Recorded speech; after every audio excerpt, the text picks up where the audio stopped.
Benvenuti tifosi del Napoli. Mettete mi piace al video e iscrivetevi al canale per rimanere sempre aggiornati sulle ultime notizie del nostro club del preferito. Forza Napoli per sempre. È facile definirlo un attaccante. Esprimo i miei dubbi su Lookman all'Inter, anche se so che è un giocatore molto forte. In un sistema come quello dell'Atalanta, Lookman ha faticato ad inserirsi. Lo ha detto Gasperini. Doveva imparare il calcio italiano perché non giocava in entrambe le fasi. Lo ha detto Umberto Chiariello nel suo editoriale su Radio CRC. In definitiva, Lookman era perfetto all'Atalanta, con due ali molto capaci sulle fasce e due centrocampisti offensivi e di controllo. L'Inter non ha mai giocato così. Non so se Lookman stravolgerà il sistema offensivo o diventerà un valore aggiunto.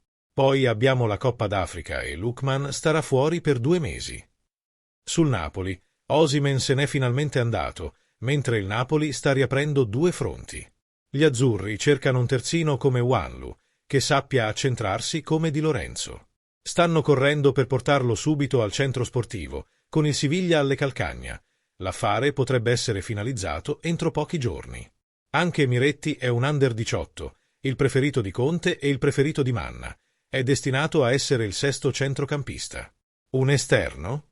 Dopo Ndoye, il Napoli sta rallentando. Se si vuole spendere in Premier League, bisogna aspettare che i giocatori in esubero si trasformino in opportunità. Vedremo chi otterrà il posto. La frenesia estiva è finalmente finita. Victor Osimhen è il nuovo giocatore del Galatasaray. L'attaccante nigeriano ha firmato un contratto quadriennale, valido fino al 30 giugno 2029. Di seguito il comunicato ufficiale della SSC Napoli. SSCN comunica di aver raggiunto un accordo con il Galatasaray per il trasferimento a titolo definitivo di Victor Osimhen. Il Galatasaray ha rilasciato una dichiarazione. Il Galatasaray Sportif AS ha informato la Public Disclosure Platform KAP che è stato raggiunto un accordo con il giocatore e il suo club in merito al trasferimento del calciatore professionista Victor Osimhen. La seguente dichiarazione è stata rilasciata alla Public Disclosure Platform KAP in merito alla questione.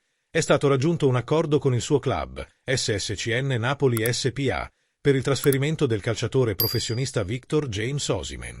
In questo contesto, una commissione di trasferimento netta di 75 milioni di euro sarà pagata al precedente club del giocatore.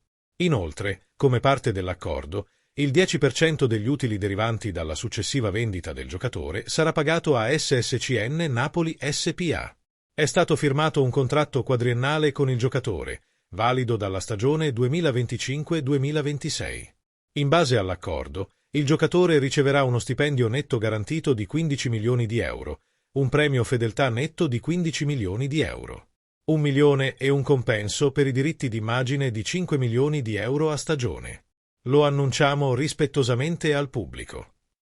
L'accordo è stato raggiunto. Osimhen arriva a titolo definitivo dal Napoli per 75 milioni di euro, più il 10% del futuro prezzo di rivendita. Il club di De Laurentiis riceverà 40 milioni di euro immediatamente, mentre i restanti 35 milioni di euro saranno pagati in 2 rate entro il 2026.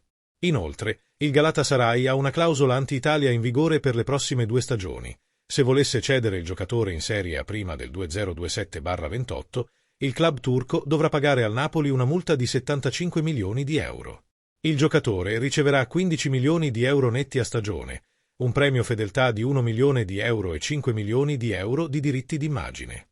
Il Napoli continua la preparazione atletica a Castel di Sangro nella seconda parte del ritiro estivo. I campioni d'Italia torneranno in campo il 3 agosto, affrontando il Brest nella loro terza amichevole precampionato. La prima partita ufficiale contro il Sassuolo si giocherà tra 22 giorni. Entro quella data, il club spera di aver finalizzato tutti gli obiettivi di mercato, completando definitivamente la rosa di Conte. Per questo motivo, nelle ultime ore è tornata alla ribalta la possibilità di Federico Chiesa, soprattutto dopo il mancato accordo con Ndoye. Ma c'è una questione da risolvere prima che la trattativa possa sbloccarsi. Il Napoli ha fretta di chiudere definitivamente la questione degli attaccanti per evitare che si ripeta la vicenda Ndoye. Il nome tornato alla ribalta è quello di Federico Chiesa. L'attaccante italiano è sempre stato nel mirino di Conte e ora non rientra più nei piani del Liverpool e del suo allenatore Arne Slot. Qual è la tua opinione? Tifoso del Napoli, metti mi piace al video e iscriviti al canale. Forza Napoli sempre!